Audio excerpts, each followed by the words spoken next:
Hey friends, Caleb Townsend, co-founder of Factor here. Today I want to talk about follow-up. And when you think about selling and the sales process, there's really two key attributes that you need to follow to be successful. Proper qualifying and proper follow-up. So today we're going to talk about a couple simple strategies behind follow-up. Now, a little bit of a fragmented conversation because follow-up could mean something after an evaluation call. It could be a follow-up just after a good conversation at a trade show. It could be follow-up from a referral you get from Factor. It could be follow-up from a closing proposal, but follow-up is critical for a salesperson's success. But first, let's look at some stats. 80% of sales require 5 follow-up calls after a meeting. 44% of sales reps give up after one follow-up. Even just the term give up kind of makes me cringe a little bit, but let's move on. 92% of salespeople give up after, there's that word again, give up. 92% of salespeople give up after 4 no's, but 80% of prospects say no 4 times before they say yes. Now's a good time to pause the video real quick to talk about, put these two stats into a blender. What do you get? What's the result? Follow-up is super important, and this is an easy way to differentiate yourself. If you only do a little bit of follow-up, you're going to get more results than your competitors. That's a good thing. That's an easy way to differentiate yourself. So let's talk about lead nurturing. Okay, these are all examples of ways and interactions that you need to follow up from. Any type of sales call where a prospect expresses interest.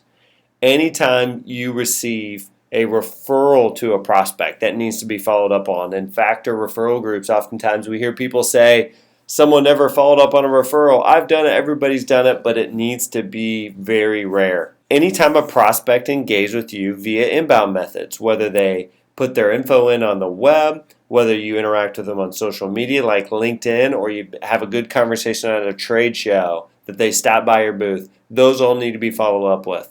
And also, you have met or quoted somebody for a prospect. You have to follow up on your quotes. Now let's talk about a concept called the clear next step. In the alternative, and what I want you to change in your process is to never again say, we'll be in touch after a meeting. To never again say, let's be in touch after this meeting. That instead, you have a clear next step on what is going to happen after an interaction like we talked about before, that you mutually agree upon what is going to happen. And many times you schedule that next step. 2 instances, 2 scenarios here. The first one is, we'll call it mutual participation, a time where other people need to be brought to the table. You have to do some homework, they have to do some homework. More things, more people need to be brought to the table to make sure that your product or service offering matches up with what the prospect's needs are. More people need to be brought to the table in this scenario. We'll call this, again, mutual participation. Don't leave the meeting without scheduling the next step. If it's a Monday and during that meeting, you mutually agree that the prospect needs to check with one of their colleagues. They need to send a print or a scope of work, and you need to check to make sure your capabilities line up with what their needs are, and you have the proper tooling, or you have the capabilities, whatever it may be, you need to check with your colleagues. These are what each party needs to do, but schedule a next step, and there's a deadline to this. This helps put a deadline to the next step. So if it's a Monday, ask the prospect, how long do you think this will take you to get this information, get these people to the table, have this conversation? They may ask you to, how long is it going to take you to figure out what you need to figure out on your end? Let's say it's a week, schedule that follow-up meeting for a week from then. If there's a lot of travel time, schedule a phone call. But the key is you don't leave this meeting without scheduling the next step. If the prospect resists this, push back on the resistance and also explain to them why you see a lot of value in setting this next step. You may also approach that next meeting without all the info being completed. In that case, postpone the meeting, but the key is there is a meeting on the books. Again, the alternative here is we'll be in touch, and we'll be in touch is not a good thing. Here's scenario 2. Whatever reason there may be, the prospect can't commit to the next step. Maybe you can't commit to the next step because there is just a lot of gray. And maybe they need to check on someone's availability and they don't know when they'll be able to get in touch with a colleague, or the same on your end, or maybe they need to have more information come in to take the next step. Whatever it may be, this is a more complex situation, and the alternative of we'll be in touch is try and get a strong commitment. Here's a couple tactics you can use to make sure that these deals don't die. And the first one I want to highlight is just sharing your fears. My fear is, and this has happened to me before, but we have had this really good conversation today, and you're going to go back to your desk and there's going to be a ton of emails and other problems and so forth that you're going to be distracted. And as a result, all this good conversation today is just going to go to waste. Therefore, can we put a future time on the calendar that we can check in on the progress of this, that we can mutually make sure we're working to fix this problem? Remember to go back to the prospect's pains. Remember to go back to why you're having the conversation in the first place. That way, they will want to go through the steps they need to go through to solve the problem. The pain that they experience has to be less than the pain of making the change. Few other questions you can ask. What happens if I don't hear from you? What happens if a week or so goes by, or you miss that call, you reschedule this, and so forth? If I don't hear from you, should I just assume that this problem is no longer a problem? What are the potential things that could change on your end that would affect this problem? Out of professional courtesy, can you make sure that you're sharing with me all the internal dialogue that you're having as it relates to solving this problem and how we might be part of that solution? Also, when we get back together, what questions should I ask as far as the things that could affect this problem that you're facing? How do we start the next conversation? Think through all the questions that you need to ask to make sure that the prospect is committed towards solving the problem. Now's a great time to pause the video and talk about coming out of a good meeting, coming out of a meeting that you identify a pain with a prospect. How do you make sure that that deal does not get stalled?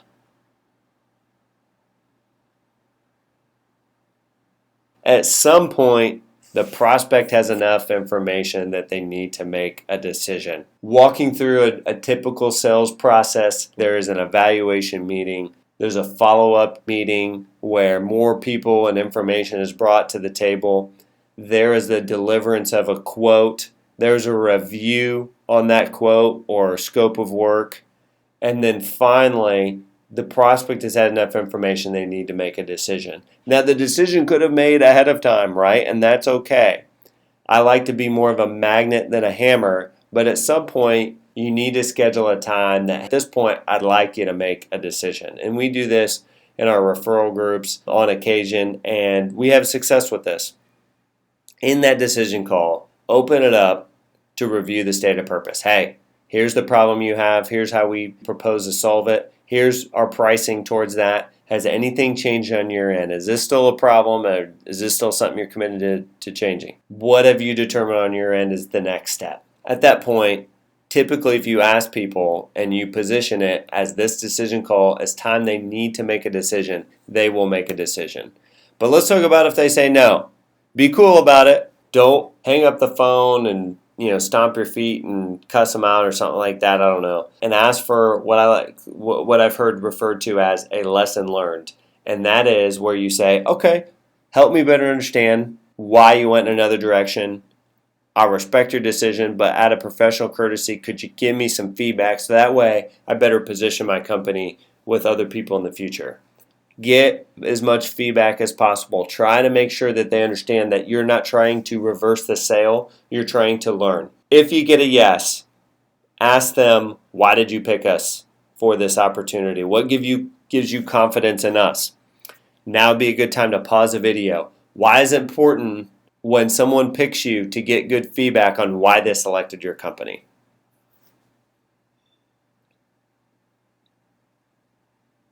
Hopefully you had some good discussion around that. My opinion is, why is it good to find out if they picked you? Is because down the road, if they ever doubt moving forward with you, you can remind them why they picked you. Let's talk about pipeline follow-up. In this situation, I'm referring to people that are in your CRM that don't do business with you but have expressed interest in the past and you're just following up over time. Anything that might change in the future that would impact us doing business together.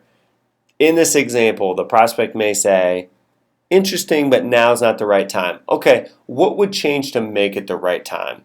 If you get this information, log it in your CRM, and a call 6 months to a year from now when you're touching base with that prospect, you can go back to this. Hey, you mentioned one of our previous calls that new model or that new product or that new plan expansion, that might impact us working together. Has that happened? Is there anything coming down the pipe that would impact us working together? Pipeline follow-up is also a time that you can leverage your factor referral group. When making pipeline calls, you can ask questions about other supplier problems. Hey, Mr. Prospect, I know we usually talk about air compressors. However, don't suppose you ever have problems with other suppliers. I like to keep a good local referral network that I have lots of people that I can refer you to who are really high quality suppliers. It's also a great way to position yourself as a resource to your prospects as opposed to just somebody pitching a product or service. If you do this enough and properly, you'll get people randomly reach out to you too, like I had this person just asking me about recommendations on suppliers.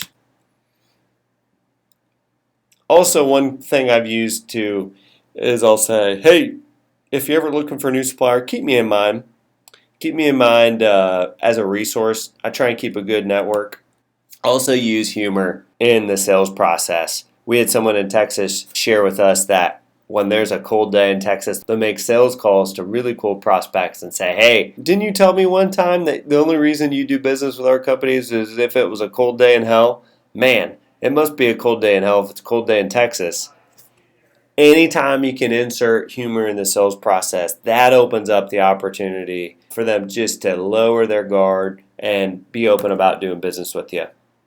Final thoughts here. The sales process is an indicator of how your company works with customers. If you show yourself to be professional in the sales process and in the follow-up process, your prospects very well may assume, and it's likely true, that that's just how you would work with them if they were your customer. Have a system for this. Work it, review it, tweak it. There are lots of software out there that will help in your follow-up process. Find out those softwares. Bounce off ideas with each other. Find new ways to improve your sales process and your follow-up process.